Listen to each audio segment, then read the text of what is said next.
यह सच्ची बात है कि अनामी पुरुष न अपनी मौज फरमाते, न अपनी दया करते, तो अगम पुरुष प्रकट नहीं होते। उनकी कृपा दया मोह से उन्होंने अलग लोक का विस्तार किया और अलग पुरुष को स्थापित किया। उन्हीं की मौज मर्जी इच्छा से सत्यलोक का विस्तार हुआ और सत्पुरुष को सत्यलोक में स्थापित किया।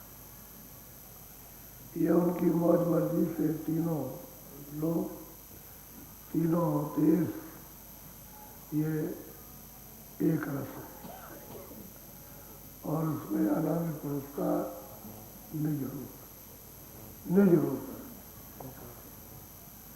बाकी रचना का जितना विस्तार होगा वो सत्पुरुष की इच्छा से होगा, सत्लोक से नीचे से होगा। इच्छा होगी सत्पुरुष, बगैर उनकी इच्छा के नीचे का कोई भी किसी तरह का विस्तार नहीं हो सकता। उन्हीं की मौज मर्जी से, उनकी इच्छा से सत्पुरुष की सतलोक में, क्योंकि उन्होंने 16 यानी सुरतों को पहले शुरू में जब उन्होंने मंडल बनाए, लोग बनाए, उन्होंने अनेकों लोग, ये सब अपनी आवाज़ से तैयार कर दिए और जब तैयार हो गए तो उन्होंने उनको भेजा, इन सबको, और भेज करके हमको अपने अपने स्थान पर बैठा दिया।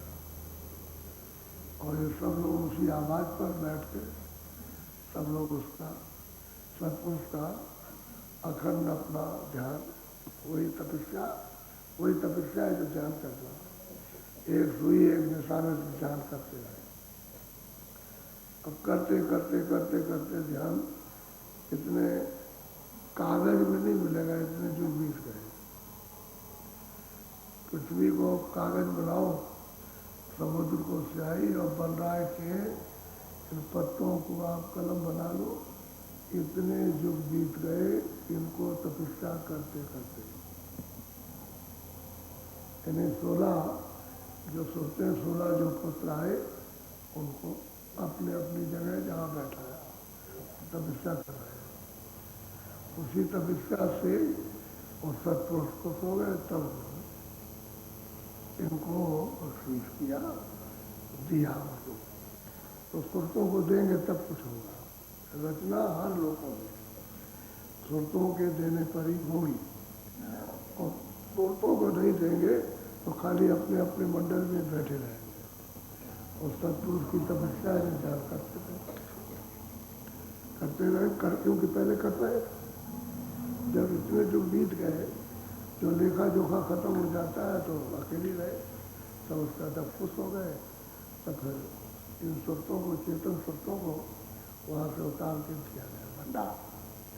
तब इन्होंने अपने अपने लोकों में इस भंडार को पाकर विस्तार किया। अब सबका अलग अलग विस्तार है। वहाँ काल पुरुष का अलग है और 12 पुरुषों का अलग है, फिर पार ब्रह्म का अलग है, फिर ब्रह्म का अलग है, सैदल कमल में ईश्वर उनका अलग विस्तार है, और फिर सबका अलग अलग विस्तार। वो सबको दे दिया, अपना विस्तार किया। अब आपको दे दिया जाए, ये जमीन है, ये खाली मैदान है, आपको ये जमीन दे दी गई, अपना करो और जैसे जाओ वैसे रहो। तो आप झोपड़ी बनाओ, आप कोई मकान बनाओ, ईंट का बनाओ, कच्चा बनाओ, कुछ भी करो, आपको दे दिया, क्या करो तो आपने ये तो उसमें से, मिट्टी में से संयुक्ति निकाली, तो पहले मिट्टी का बना, फिर ये बन गया, वो बन गया, झोपड़ा बन गया, फिर उसकी ईंट बन गई, ऐसा बन गया, फिर सीमेंट बन गया, इसी मसाले में जो दिया गया। अब जैसा जैसा मसाला आपको मिला गुरु के ठीक किया, अब महल बन गए, तो फिर विस्तार हो गया, सबों को दे दिया। तो इस पर आप ये सब पर राज करो, तो यही है भाई। लेकिन यह है मौज मर्जी, और सबके मालिक कुल करना अनादि कुल। और रचना का पूरा मतलब ये तो देश कभी नाश होंगे नहीं, सब लोग अलग रकम ये तीनों। और वो तो पहले भी था, अनामी तो पहले भी सही। और ये फिर मतलब ये अब ये है कि नीचे का विस्तार है ये सब कुछ हो पूरा। तो यहाँ आकर के हम लोग अब जितने उनको जब से लाए तब से आप जा नहीं सके, और जाते पहुँच जाते तो आते नहीं। और जो सोचते पहुँच गए शुरू में, जब आपको मनुष्य शरीर दिया था और शुरू में ही पहुँच गए, वो तो लौट के नहीं, वो तो पहुँच गए, क्योंकि आप बंधन में बंधे नहीं। कर्मों के बंधन में जो विधान बनाया पहले नहीं था, तब कोई बंधन नहीं था। जब विधान बना तो आपको बंधन दिया गया, बन गए। कर्मों का बंधन तब से आप यहाँ अभी तक वापस नहीं जा सके। बहुत तपस्या की इस देश की, इस देश का अलग तप है, समझिए। स्वर्ग का अलग है, स्वर्ग में जाने का अलग तप है, मृतलोक में मनुष्य शरीर पाने का अलग तप, और ऊपर में ईश्वर के लोक में जाने की अलग तपस्या है, और ब्रह्म में जाने की अलग तपस्या, पार ब्रह्म अलग है, सब अलग अलग तपस्या है। उसको अगर करोगे ठीक ठाक तब तो हो जाओगे, और इसी को नहीं करोगे तो फिर नीचे उतर जाओगे। मनुष्य शरीर पाने की तपस्या नहीं करोगे तो ये मनुष्य शरीर नहीं मिलेगा, फिर नीचे खानों में चले जाओगे। ऐसे ही है कि इस शरीर को जब तुमने पा लिया तो इससे तपस्या करो स्वर्ग में जाने की, और फिर तपस्या करो आप ईश्वर के लोक में जाने की, फिर तपस्या आप ब्रह्म के लोक में, तब तो आप वहाँ जा सकते हो। और तपस्या का मतलब भजन, तपस्या का मतलब ही भजन। शरीर का तो शरीर पाने का तो पुण्य है, तो पुण्य करो, पाप मत करो, तो शरीर आपको मिल जाए, पुण्य से शरीर मिल जाएगा, और पाप से पुण्य क्षीण हो जाएगा, तो आपको मनुष्य शरीर में मिलकर और योनि मिलेगी, पशु पंछी होगी। तो वही काम करो ऐसा। तो अब ऊपर जाने का पुण्य त्यागो, तो तुमको स्वर्ग मिले पर पुण्य त्यागो, आपको ऊपर में मिले, अब उसको स्वर्ग सुख को भी त्याग दो तो ऊपर जाओ, ऊपर के सुख को त्यागो तो ऊपर जाओ। तो वो तो त्यागने का मतलब ही तपस्या है, इसी को त्यागी कहते हैं। वंदे अर्थात पाठ सब त्याग दिया, ये वो सब त्याग दिया, तो इसी को तपस्या कहते हैं। अपने अपने स्थान का धन है, मृत्यु का धन ये, और स्वर्ग लोक का अलग, और ईश्वर के लोक का अलग, और ब्रह्म लोक का अलग, पाप लोक का, सबको त्याग दो। हम नहीं चाहते, तब फिर वो मिलेगा जो सबका धनी है, जो सबका आधार होगा। तो असली बात यह है कि संत महात्मा जब यहाँ नहीं मिलेंगे, सब जो कुछ भी है वो संतों पर है, यानी संत सदगुरु पर है। जब तक वो नहीं मिलेगा तब तक कुछ होने वाला नहीं किसी का, और वो मिल गए तो सब बन जाएगा। तो यहाँ जगत में बस खाली संतों की महिमा, मालिक की कुछ भी महिमा नहीं। संतों की महिमा मालिक की महिमा, क्योंकि संत आएंगे तो उसी मालिक का भेद बताते हैं। वो कहते हैं चलो चलो चलो चलो, तुमको साफ करके ले चलेंगे, शुद्धि सफाई करेंगे, तुम्हारी तुमको मदद देंगे, तो हो सकते हैं। लेकिन वो कुल मुख्तार वही है, करता धरता संती, और बगैर उनके कुछ नहीं होगा। वो यहाँ और वो मालिक वहाँ, तो ले जाना चाहते हैं अपने घर में, जहाँ उनका आपका सबका मालिक है, तो आप जाने की तैयारी न करो तो कोई क्या करेगा। लेकिन सब तो ही सब बनेगा, वो नहीं दया करेंगे तो नहीं हो सकता। यहाँ वही सब कुछ, और मालिक दया नहीं कर सकता, मालिक दया नहीं करेगा। मालिक ने दया किया होता तो पहले ही उठा लिया होता। तो संतों की दया, और संतों की दया तो मालिक की दया होगी, और संत दया न करे तो मालिक की दया नहीं मिलेगी। अब ये किसी को पता नहीं, अब कोई जानता ही नहीं इसको। इसलिए अंधे में न तो मटेरियल मिलेगी और न कोई सोना चांदी, न कोई हीरा। अंधे में तो अंधे ही बनेगा, अंधकार ही बनेगा। इसलिए अंधे होकर के ढूंढते हैं। अरे सुजाता होकर ढूंढना चाहिए जानकारी करके, तब ढूंढे तो सत्य पा जाते हैं। अच्छा आप सुनो, ये तो मैंने आपको बताया। आप किस किस को पूछ रहे हो, एक भी आपका नहीं है। जिसको पूछ रहे हो आपका एक भी नहीं, समझ गए? या तुम देवी को पूछो तो देवता को पूछो, समझ गए? अब ऐसे तो आप इसमें मिलते जुलते हो। कल उन्होंने कहा देखो तुम्हारा लड़का हमारी लड़की और ये संबंध ये रिश्ता कर लो, तो आपने कर लिया तो कल से मतलब यह कि दामाद हो गया, जवाई हो गया, और वो हो गया ससुर हो गया, और तुम उसके वो उसका हो गया। अब ये रिश्ता जोड़ गया बस। तो ऐसे तो सब रिश्ते किसी के साथ जोड़ नहीं गया, इधर ये तो रिश्ता ही है, उसका रिश्ता तो है नहीं। तो ये तो वो रिश्ता तो यहाँ तो कोई अपना नहीं है, तो रिश्ता कैसे हो जाएगा? जब उससे रिश्ता जोड़ोगे तब होगा, तो उसका तो पता भी नहीं आपको। तो संत जन मिले तब तो बताया आपको। तो आप उन्हीं से रिश्ता नहीं करते जो दया करेंगे, उन्हीं से अपना संबंध नहीं जोड़ते, इधर नहीं करते, उनसे मुख मोड़ लेते हो, तो फिर कैसे रिश्ता बनेगा? कैसे आपका मतलब ये संबंध होगा रिश्तेदारी का अपना? उससे जब जुड़ोगे, मिलोगे, प्रेम करोगे, विश्वास करोगे, तब वो रिश्ता सूरत का शब्द के साथ जुड़ेगा, तब सूरत शब्द की होगी। जब तक उनसे नहीं मिलोगे और दया वैर नहीं करेंगे सब, तब तक कुछ नहीं कर सकते। तो इसलिए उनसे मिलने की जरूरत है।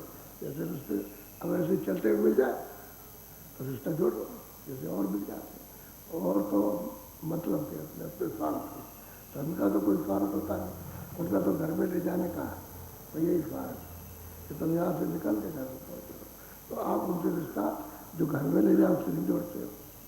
सबसे यह सबसे बड़ी भूल और भरम यह है। और भूल भरम में आप जल में पले पाले पोसे खाया पिया, भूल भरम, और भूली भरम में मर गए, चले गए ऐसे। अब आए थे तुम कोई भूल भरम मिटाने के लिए, तो जिसके पास जाना था उससे तो भूल भरम मिटता, लेकिन उसके पास पहुँचे वही फंस गए भूल भरम में। और हम किसको मार रहे हो? न तुम्हारा कोई देवी, न देवता, न गंगा, न जमुना, न ये न कोई।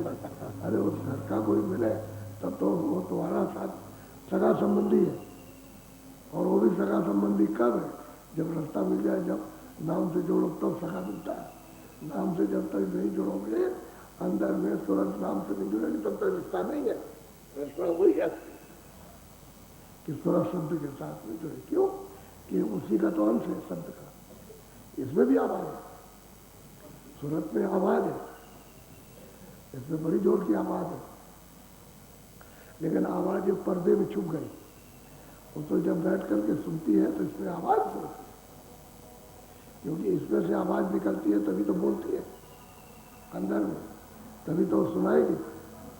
आवाज उसमें से निकलेगी तो क्या बोलेगी?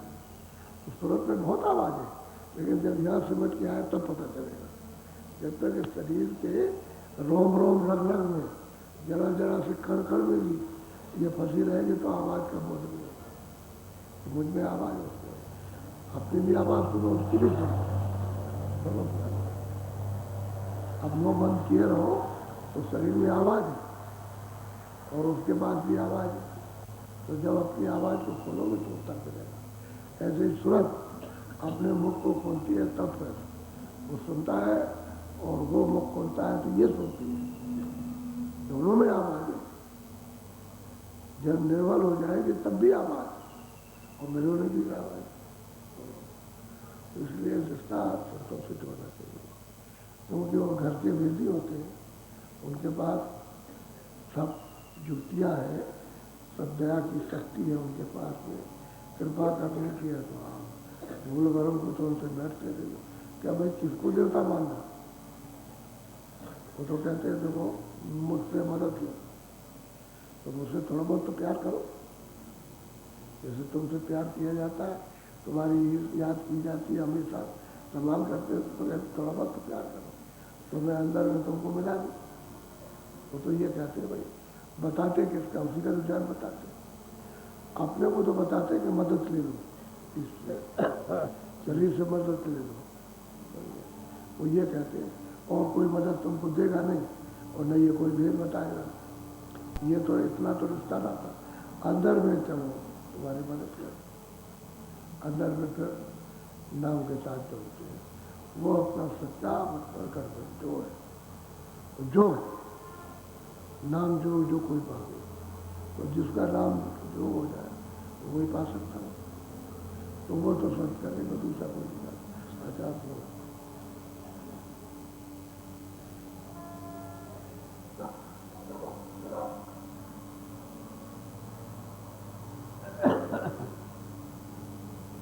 मुरलिया बाज रही, कोई सुने संत धरे ध्यान। कहते हैं भाई मुरली बाज रही है। अब इसको कहते हैं कि कौन सुन सकता है, तो जगत के जीवों को तो पता ही नहीं क्यों बाज रही। कहते हैं कोई संत है, कोई जो मुरली बज रही है उसको संत है। कहते हैं कैसे सुनते हैं, ध्यान करते, यानी अंतर के कान जब खुल जाते हैं और ध्यान करके तब सुनाई देता है। अंदर के कान न खुले, कान कब खुलेंगे, जब मन बुद्धि चित्त ये सब निर्मल हो, और अंतःकरण जो स्वरूप का है, जिस पर सब गंदगी जुग जुगान की जमा है, वो जब तक साफ न हो तो ये साफ नहीं होगा। अब ये साफ नहीं होगा तो अंदर की तीसरी आँख और तीसरा कान नहीं खुलेगा। तो फिर ध्यान कैसे उसका आप लगा सकते हैं, कैसे ध्यान लगा के सुन सकते हैं। यानी फिर तवज्जो दे करके कैसे वो सुनोगे जब आपको पता ही नहीं, जब सफाई नहीं, तो कान और आँख सब आपके बनेंगे। अब कहते हैं कि जिनका कान आँख खुला वो कोई सुनते, यानी ध्यान लगाकर उस आवाज़ को सुनते हैं, बज रही है और निरंतर बज रही है, और बुलाने के लिए बज रही है। वो आवाज़ दे रहा है कि मेरी आवाज़ को और पकड़ करके मेरे पास चले आओ। लेकिन वो कहते हैं कि भाई पहले उससे शत्रुओं से उससे तो मिलो, जो मेरी आवाज़ वो पकड़े हुए हैं उससे मिलो, वो आवाज़ पकड़ा देगा और हमारे पास ले आएगा। तो उसी का तो ध्यान बताते हैं कि इसका नाम लो, इसका रूप याद करो, ये नाम लो, ये रूप याद करो, ये नाम लो, ये रूप याद करो, उनका ये नाम है, ये रूप है, ये स्थान है, उसकी आवाज़ है, इसको पकड़ो। वही तो कराते, दूसरा और कुछ नहीं। तो आप उनको पहचान ही नहीं पाते, जो उसको पकड़ाए, इसको पकड़ लो और चढ़ के तो जाते नहीं उनके पास। ऐसा नहीं है कि आपने नामदान ले दिया और कह के बस चलो हमने तो मतलब नामदान ले लिया, अब हमको क्या परवाह, वो तो बेकार है। वो अगर नामदान ले लिया और आप बैठ गए घर में तो वो क्या कुछ उसका कुछ खुला होगा। वो नामदान लो और वहाँ बैठो, सत्संग करो और उसी नामदान की फिर कमाई करो, उससे फिर तुमको कमाई से धन मिलेगा। यानी आँख खुलेगी, कान खुलेंगे, तब तुमको वो आपका संपत्ति अगोचर धन जो बाहर की आंखों में नहीं आता वो प्राप्त होगा। वो उसी के लिए कहते हैं। तो कहते हैं वही कोई संत है, कहने मतलब ये है कि बाहर से मुड़ करके अंदर और जब ध्यान लगाते हैं तब सुनते हैं, सबको थोड़ी सुनाई देता। बोलो सो मुरली गुरु मोहि सुनाई, लगे प्रेम के बाण। वो सूरत कहती है कि भाई वो मुरली तो गुरु ने यहाँ मृतलोक में आकर के यहाँ सुनाई है हमको। सूरत कहती है गुरु ने हमको सुनाया, पहले तो अपना सुना होगा। कहते वो मुरली जो बज रही उसको गुरु ने यहाँ मृतलोक में हमको आकर के सुनाया। तो मुरली वो सुनाई, उनको जब सुनाई तो कहते हैं कि इस मुरली को कौन संत सुनते हैं, वो इस मुरली की आवाज़ को पढ़ते पहचानते, बाकी और नहीं। योगी भी नहीं पहचान पाते, ऋषि मुनि भी नहीं, ज्ञानी और ज्ञानी भी नहीं। वो तो कहते हैं संत। सो वो मुरली मुझे सुनाई, और जब उन्होंने सुनाई तो लगे वचन के बाद कहते हैं छेद डाला उन्होंने, चारों तरफ से घाव कर दिया। यहाँ उन्होंने कुछ रहने नहीं दिया, यहाँ जिंदा नहीं रहने दिया। वो ऐसा उन्होंने छीना है यहाँ के तो सब चित्रे हो गए। ऐसा बाल कहते हैं बच्चों का लग गया, किसको उसको सुन करके, आवाज़ सुन करके, मुरली सुन करके। अब कोई कोई सुनेगा। अब किसी किसी संत ने सुना हो, कहते मुझे सुना है। बोलो। पेंडा छोड़े अंड तरी भागी, सोनी अधर में अपूरब साग। कहते हैं कि इस पिंड को छोड़ दिया। जब भजन करते हो तो ऊपर जब आवाज़ सुनाई देती, मिलते हो तो खिंचाव होता है। अपने को मालूम होता है खिंचाव हो रहा है, हर एक किसी को खिंचाव हो रहा है। तो उसमें ये आपको डर लग जाता है कि कहीं ऐसा न हो जाओ पर खींच जाए तो मर जाए, तो डर जाता है, तो मन इधर खींच लेता है, तुरंत खींच लेता है। वो क्षण भी नहीं लगते उतने ही, सुनते रहे तो फिर आवाज़ बंद हो जाती, कम हो गई या बंद हो गया, क्योंकि मन तर जाएगा। कहीं ऐसा न हो कि ये कहा कि भाई पिंड को तज रहा है, इसको छोड़ देगी तो मतलब ये शरीर छूट जाएगा। पिंड के छोड़ने का मतलब शरीर से अलग हो गई। हमें मौत के वक्त में तो जबरदस्ती एक हसीस घसाट करके और मार कूट करके निकाली जाती है, तब इसको छोड़ती है। और वैसे कहते हैं कि अंदर में उस आवाज़ को सुन करके वो खींचेगी तो अंड में गई। पिंड ये अंड इसके ऊपर है, वो अंड की रचना है, उसी को अंड कहते हैं। उस रचा में चली गई तो ये 5 तत्व होगी, वो 17 तत्व की रचना है, उसमें गई। और फिर उसके ऊपर भी कहते हैं कि जब ऊपर पर निकली तो अपूर्व तान आ रही है, यानी आवाज़ आ रही है जो कहने में नहीं आती। बोल तो सबका अद्भुत है, यानी आवाज़ तो सबकी विलक्षण है। वो तो निशान बताया कि ऐसा बाजा बजता है, लेकिन वो बाजा जब सुनो तो वैसा नहीं है। लेकिन अब यह है कि कुछ निशान, यानी मतलब है कुछ थोड़ा बहुत मिलता जुलता हो तो फिर महात्मा उसको बताती है कि वैसा निशान है, लेकिन ये नहीं है।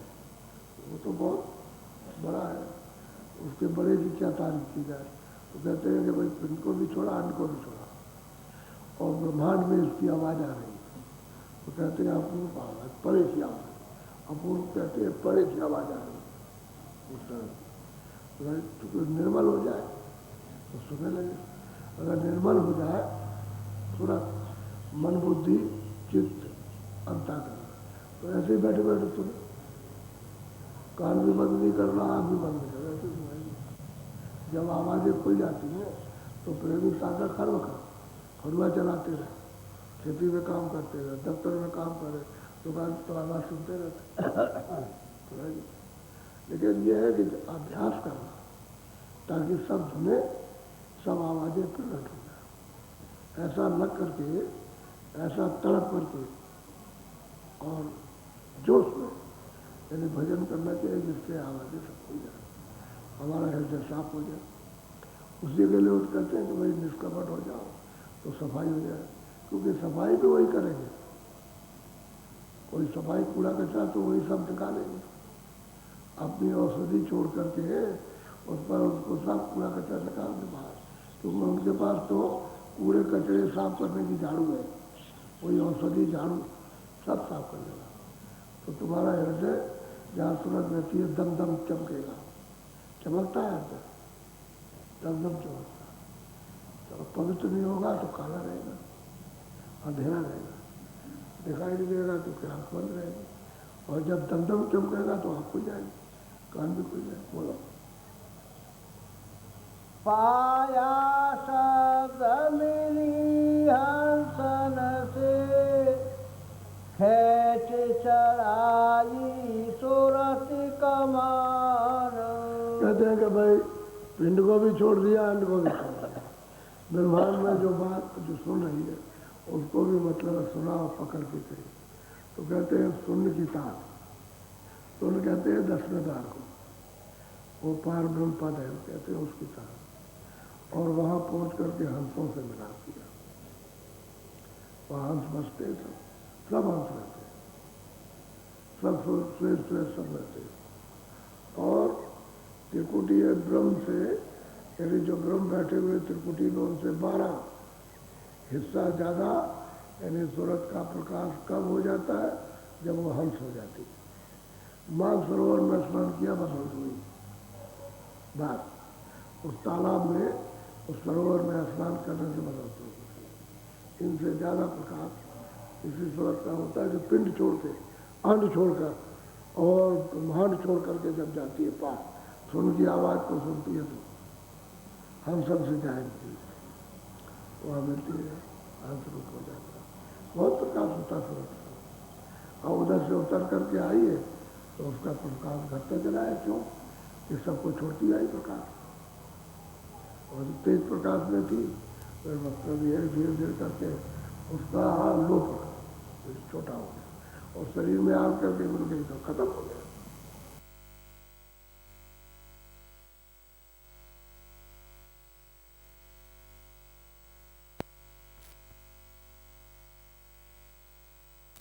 क्योंकि वो सब शरीर सूरत में, सूरत का शब्द जो है शरीर में बच गया, और दीवार उनका शरीर में इसमें भी बच जाएगा, और उसी की वजह से थोड़ा करता था। ये सांस हिलती जुलती है, नाड़ी चलती है, नसें चलती हैं, वो सूरत की होती है आवाज़, वो सूरत आवाज़ टक टक टक टक करती रहती है। अच्छा, जब खिंचाव हो जाता है तो कुछ नहीं रहता। तो कहते हैं कि भाई भजन जब किया और आवाज़ पूरी तो पिंड को छोड़ दिया, ये छूट गया, और फिर अंड भी चला छूट गया, और स्थूल को भी उतार दिया, और ब्रह्मांड भी छूटा, और सुन की धुन सुनी, और वहाँ जब पकड़ी उसने तान करके आवाज़ को और उसे मिला दिया, तो फिर जा करके हंसों के साथ स्नान किया, वो लोगों को हंस अब आवाज़ से चढ़ी, दूसरा कोई रास्ता चढ़ने का नहीं। बोलो। हाँ, यह बांसी सतनाम बंस की, किया जर घर मेरा।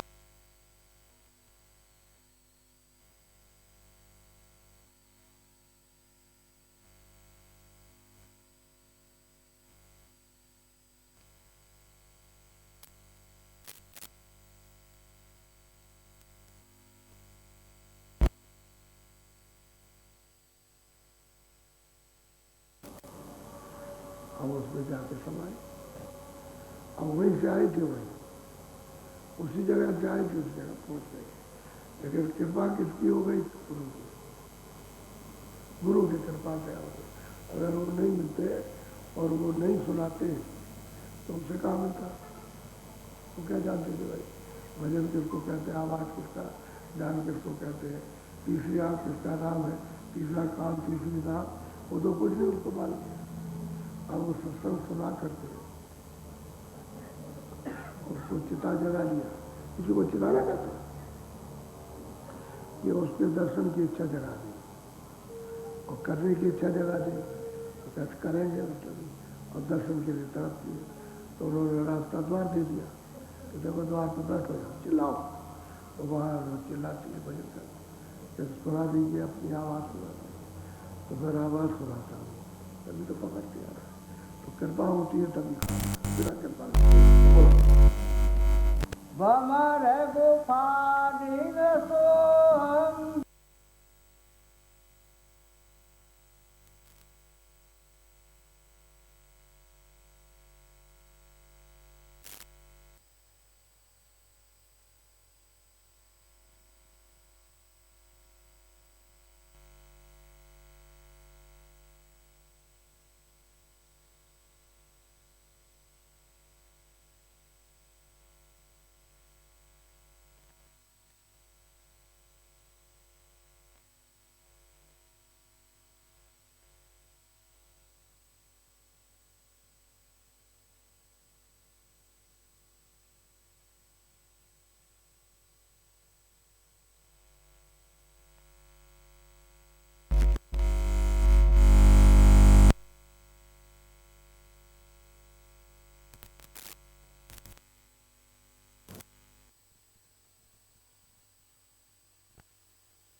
पति खोला वह द्वारा, पहुँची जय स्थान। अब वो कहते हैं कि तुरंत सतलोक में दाखिल हो गई और ये वहाँ पहुँची जो अपना निज स्थान था, जहाँ से उतार सकता। वहाँ पता चलता कि सुरतों का कैसे उतार किया गया, सब कुछ मालूम होता हुआ। कोई चीज से भर भी, यानी आदि से अंत तक, अंत से आद तक नहीं छूटी। कहते हैं वही बीच घर वही था, वही से आई और वही जाकर के सतलोक से उतार हुआ, सबका उतार हुआ, सब वही क्या जितने भी है सब स्वर्ग में रहने वाले वही, ऊपर रहने वाले सब वही से आए और पार में वहीं से महाकाल देश में वहीं से आए, सब के सब वहीं से आए। तभी तो पार ब्रह्मांड की सुरतों को जब संत घर से जाते खुश हो गए तो ले जाते, अपने साथ ही लिए जाते, ऊपरी चढ़ा ले जाते, क्योंकि उनको साधन नहीं करना होता, वो तो इन सब चीज़ों साधन से परे हो गए। तो सूरत में थोड़ी सी रुकावट रहती है कि मालिक का दर्शन दीदार तो नहीं होता, लेकिन ये है कि इतनी उसमें रोशनी है कि अपनी अपनी रोशनी में सब आनंदित रहते हैं। वहाँ मतलब ये है कोई तकलीफ तो होती नहीं वहाँ, लेकिन मालिक के दर्शन और दीदार की तरफ तो वो थोड़ा सा बंधन पड़ा हुआ। तो जब इधर से खुश हो जाते हैं बहुत सी लोगों को ले जाते हैं, वहीं से वहीं पहुँचा दें। लेकिन जब तक आप पिंड में रहोगे, अन्न में रहोगे और सूक्ष्म में रहोगे कारण में, तब तक यहाँ साधना करनी पड़ेगी। उसके लिए आपको यहाँ उतार जाएंगे। अगर खुश हो गए तो आपको यहाँ ले आएंगे। जैसे ईश्वर के लोक में हो तो उनको उतार के अगर खुश हो गए तो यहाँ ले आएंगे, जन्म दिलवा देंगे। और उसके ऊपर ब्रह्मलोक में हो तो वहाँ से उतार जाएंगे, और स्वर्ग वैकुंठ में हो तो खुश हो गए तो उतार के ले आएगा मनुष्य शरीर प्राप्त हो।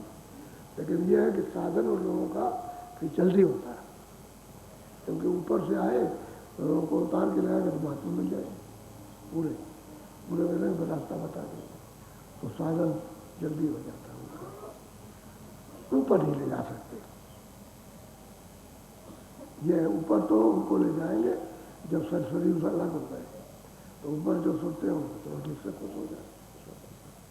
अब कहते हैं कि सूरत इस तरह से अपने निज घर में किसने पहुँचाया, कहते गुरु ने। वो कहते हैं उसको पहुँचाया किसने के गुरु की कृपा हो गई। बोलो।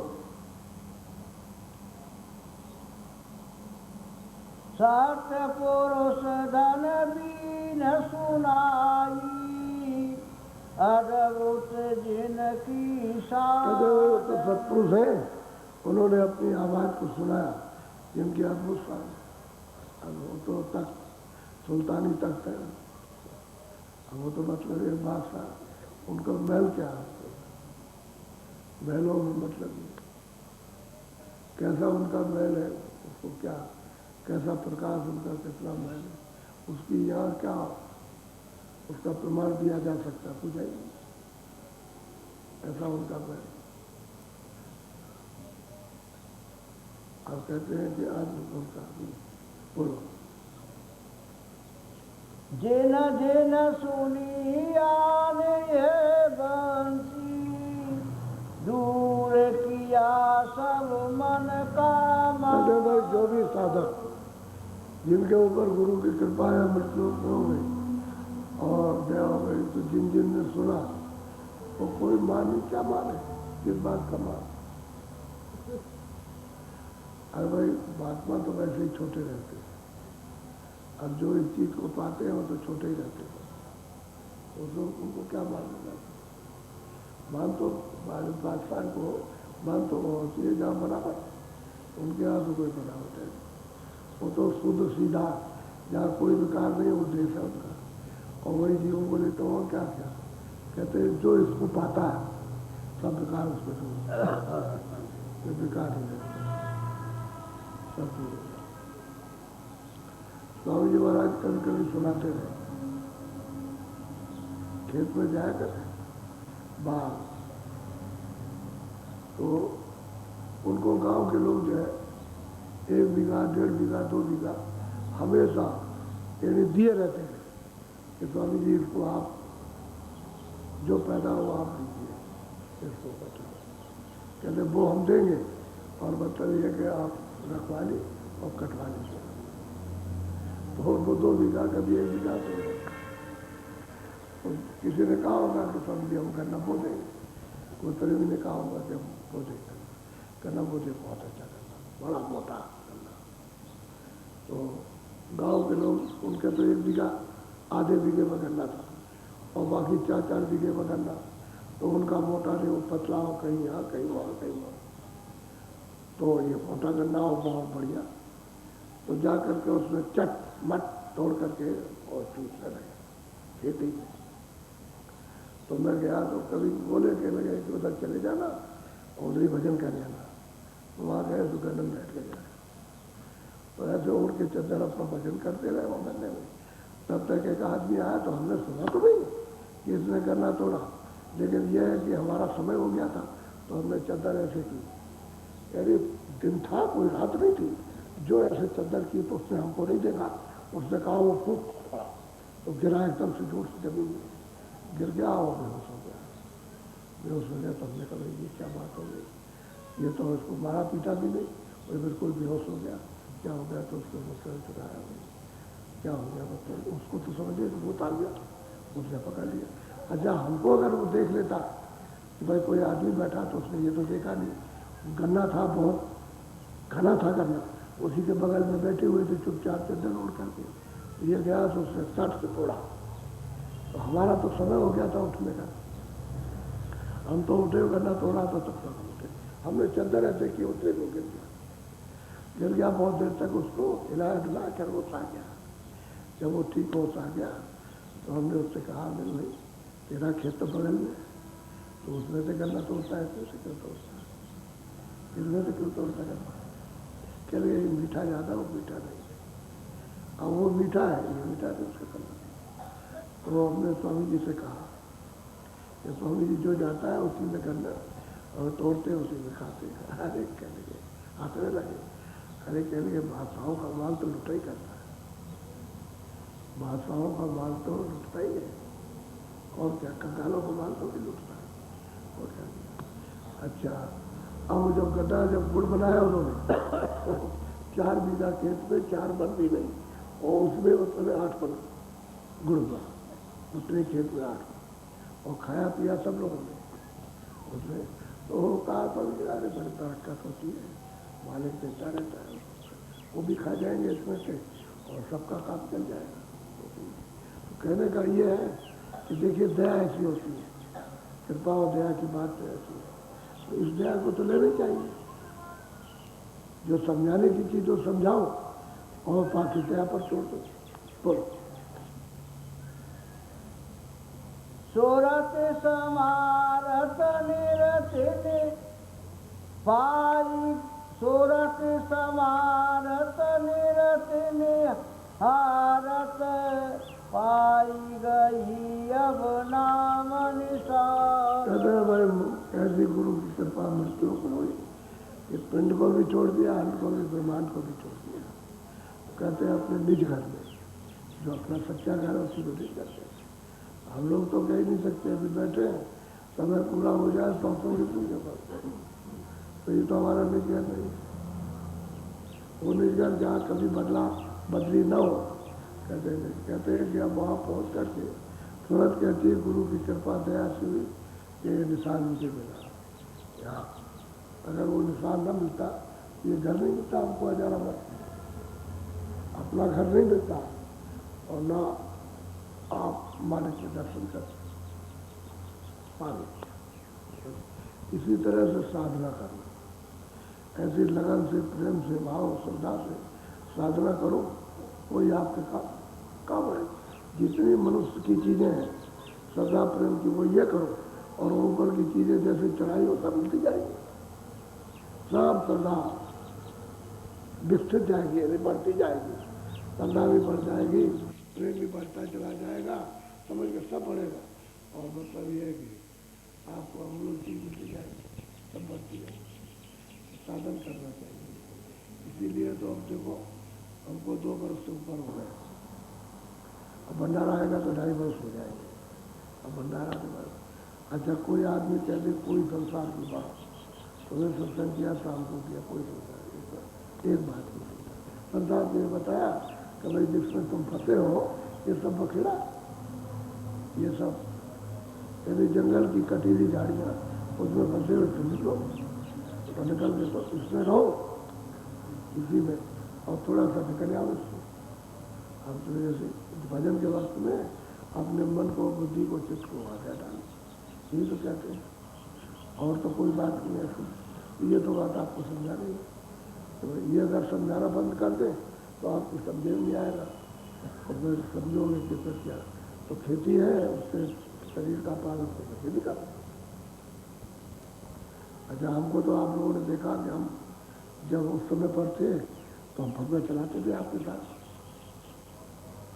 अब भी हम 2 बजे उठ जाते हैं और अब भी हम बाहर पहले 2 बजे पहले उठते थे, ऐसा नहीं है।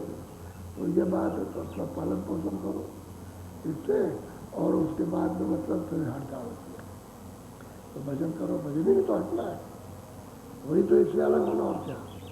ये तो इसके लिए ना आए, अगर हम ये काम करते इसके कहा है, अगर ये सामान इकट्ठा न करें तो ये काम नहीं, ये खराब हो जाएगा।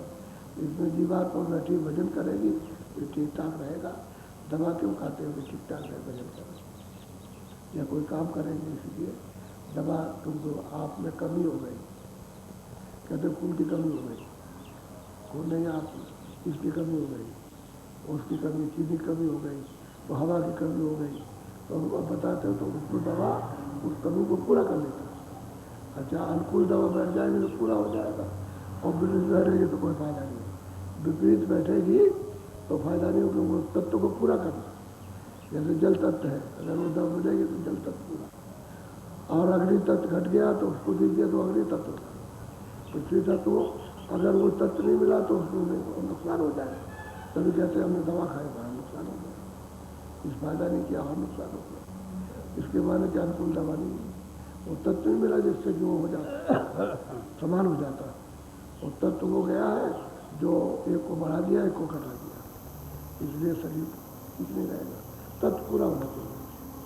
तब से तो तत्व को पूरा रखने के लिए तो कहाँ पता है, अच्छा जाड़ा लगा कपड़े ओढ़ लो, तो कपड़े आपने रजाई बना दी, और ठंडी लग रही है तो भजन करोगे तो, क्योंकि सूरत इसमें बैठी है तो उसका स्त्रियों का अनुभव हो रहा, और सूरत ऊपर निकल जाएगी तो इसका अनुभव खत्म, यहाँ का कोई अनुभव, फिर स्वर्ग वैकुंठ के शरीर का अनुभव कि वहाँ कहेंगे तो उसको भी छोड़ देगी तो उसका भी अनुभव खत्म, उसका भी खत्म हो जाएगा, ऊपर चली जाएगी तो जो शरीर में जिसमें उसका अनुभव यह है, और लौट करके जिस चीज़ खोल में आएगी उसका अनुभव होता आएगा, और यहाँ आ जाएगा तो इसका अनुभव। ऐसा तो अंड को छोड़ा, पिंड को छोड़ा अंड को, और ब्रह्मांड को छोड़ दिया पर हंस रूप धारण करके कहते हैं हमने ऊपर की आवाज़ को सुना, उसको पकड़ के चली, और कहते हैं वहाँ गई और वहाँ मिलती जुलती बंसी और बांसुरी में थोड़ा ही सा अंतर है, यहाँ के बताने में थोड़ा ही अंतर है, लेकिन वहाँ तो बहुत अंतर है, तो बंसी बांसुरी, अब वो बंसी तो बज रही है भवन का, और बांसुरी बज रही सत्य देश में, अजर अमर देश में, तो मतलब ये है कि भाई हमने वो जरा सा नाम निशान मार दिया, उसी तो यहाँ लौट कर क्या वापस लौट के आए घर में, अजर अमर घर में। असली चीज़ ये है, तो यही बताया जाता है आपको कि भाई इस शरीर को भी ठीक ठाक रखो और भजन भी करो, और तुम कहो हम नहीं खाएंगे, हम नंगे रहेंगे, कपड़े नहीं करेंगे, तो जाड़ा लग गया तो मतलब निमोनिया हो जाएगा, तो आखिर फिर दवाई तो खाना, तो भजन छूट जाएगा, इसलिए ठीक ठाक हाथ रखो, तो इसको ठीक ठाक रख करके संयम से रहो, ये ठीक रहे तो भजन हो जाएगा। भजन विकार पैदा नहीं करता, भजन विकारों का शोधन कर देता है, साफ कर देगा, भजन ऐसा होता है तो विकार निकल जाएगा, तो जब विकार निकल जाएंगे तो आप अच्छे हो जाओगे, इधर से भी चंगे उधर से भी अच्छे, दोनों तरफ से अच्छे हो जाओगे, यानी सूरज से भी साफ और शरीर से भी साफ, शरीर का मतलब मन बुद्धि चित्त, इससे भी साफ हो जाओगे, और जो चेतन सूरज है उससे भी साफ हो जाओगे। तो कहते स्वर कहते गुरु ने कृपा की जो यहाँ से हमको अब उनकी कृपा ना हो तो कोई नहीं पहुंचेगा। बोलो पर ये कड़ी हो रही है। अलख यगमय और पुरुष नामी, खेल रही अब उस मैदान। कहते हैं कि भाई ऊपर में अलग है, उसके ऊपर हम तमाना मिला। कहते हैं कि भाई हम सब अब वहाँ तो सब स्वतंत्र हैं। सतलोक में सुरते पहुँच करके सब स्वतंत्र हो जाते हैं। किसी भी देश में जाए, ऊपर गई फिर ऊपर अनामी धाम। कहते हैं उस मैदान में, वो मैदान ही जैसा है, लेकिन है इतने बड़े कि अरबों अरबों, एक पलक में अरबों मील का सफर होता है। ऐसे पलक मारिए तो अरबों मील निकल जाएगी। इतना तो उसका कोई था इतनी देर में तो सब देशों में कहते हैं। अब वो तो बस स्वतंत्रता है, इसलिए मैदान। रचना तो वहाँ है ही, वही तो रचना का वो जमीन है। रचना देखने को यहाँ कहाँ मिलती है? ये तो सब मतलब ये है कि विकार की रचना है, इसलिए असली चीज तो वही है। बोलो जय गुरुदेव। देखो तीनों चीजें, एक तो है सुबह, तो 24 घंटे एक बार जब आप जाओ सोने के लिए, खाना खाया सोने जाओ तो पहले ही 10 मिनट पहले सुबह कर दो, तो आपका पूरा सुबह 10 मिनट 12 मिनट हो जाएगा। उसमें आलस मत करो, बैठ जाओ, सुबह कर लो, तब लेटो, और जब लेटने लगो तो मतलब है कि भजन करो। लेट गए, आँख बंद की का अच्छा मान लो, ना कान बंद करो तो आँख बंद कर लो, ऊपर की तरफ देखो, निशाना मारो, एक जो है दृष्टि को एकाग्र करो। तो कभी कभी ऐसा होता है कि दृष्टि खिंच गई और ऊपर में एकदम आप खड़े हो जाओ कि ये क्या, समझते एकदम कहते तो रात रहेगी तो एकदम से पक देर हो जाएगा, निशाना लगना चाहिए। तो ध्यान लेटे लेटे, और जब लेटो आँख बंद कर लो, कान बंद कर लो, उसी में सुनते सुनते उसमें सो जाओ। जब नींद आ जाए सो जाओ, जब तक नींद आती है तब तक सुनते रहो, किसी दिन उसमें खिंचाव हो जाए फट से ऊपर में एकदम ये सच तो छूटता है, इसमें छूटने में देर नहीं लगती। जैसे मौत होती है तो फट से सुराना लग होती है, लेकिन ये करने का लगन होना चाहिए। लेट के भी करना है, बैठ के भी करना है, समझ गए, और जैसे भी हो वैसे कर लीजिएगा। तो जो लगन रहती है तो आदमी करता है और उसको होता, ऐसा नहीं कि नहीं होता। जब राह सही है और बताने वाला सही है और दया मिलेगी, घर से बैठो। जब तुम दया को फेंक देते हो तभी उसमें कभी आती है। उसके बाद तो तीनों चीज़ें, कभी ध्यान किया, कभी भजन किया, जो मिल जाए। चलो अभी इस समय पर ध्यान है तो ध्यान ही कर लिया, चाहे तो भजन भजन कर। अच्छा ये समय मिल गया, चलो सुन लो कर दो, करना जरूर है। 24 घंटे में समय देगा। अब जो भी निकल आया समय आप, हमने तो ये नहीं कहा कि आप यही समझिए तो कल हमारे ऊपर कहोगे कि हमको तो दफ्तर जाना, हमको स्कूल जाना, और हमारा समय जो है स्कूल जाने का है, तो आपने कहा कि वजन कर रहा है। ये सब कुछ अकेले वक्त जब मौका तब करो, सुबह करो, दोपहर करो, शाम को, रात को 12 बजे करो, करना। गुरु महाराज कहते जब हम करना जरूर, 24 घंटे उसे नहीं छोड़ना। अब यही बात आपको सीखी है कि भाई हमको अगर आप खेती कर रहे, काम कर रहे दफ्तर में, नहीं समय मिला, 10 आदमी बैठे, आपको समय नहीं मिला, तो काम भी कर रहे तो हमेशा थोड़ी मिले 2 मिनट के लिए, तो आप बैठते हैं, ऐसे बैठो। किसी को पता क्या आँख बंद कर दी। उसके बाद घर में आए तो हो गए, आपको बच्चों की सेवा की कहीं बैठ गए, स्त्री का काम स्त्री कर रहे, बच्चे अपना आप कर लो। करने वाले के लिए समय मिल जाएगा, और जो नहीं करना चाहता है उसके लिए कोई समय नहीं है। बैठा है तब भी कोई समय नहीं, और करने वाला उसी में से समय निकालेगा। तो जिनमें लगन रहती है करने की, उनका काम बनता है। जो आलसी होते हैं वो अपना नाश कर जाते हैं, नुकसान कर जाते हैं। बोलो जय गुरुदेव। जब बैठ जाओ वजन पर,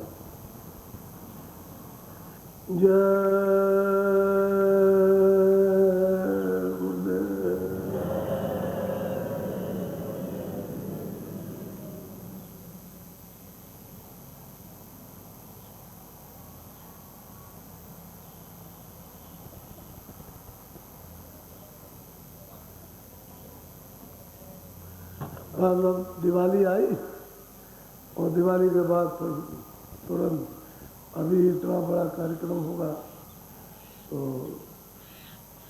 पहले से तो प्रबंध करना ही पड़ता है। कपड़े भी लगे हुए हैं, चारों तरफ लगे हुए हैं। अब यही सफाई है वो सब, तो सब काम शुरू हो गया। अब होगा तब तक जल्दी जल्दी में अभी आता, दिन जाते कितनी देर लगती है। सब प्रेम के साथ में अपनी जगह मंदिर वाले भी खूब सेवा कर रहे हैं और उनके साथ जो लगे हुए खूब सेवा कर रहे हैं और जो बाहर है वो भी सेवा कर रहे हैं। सेवा में सब लगे और धुन में लगे हुए हैं सबके सब। ऐसे मतलब है कि भजन में भी धुन लगी रहे। बोलो जय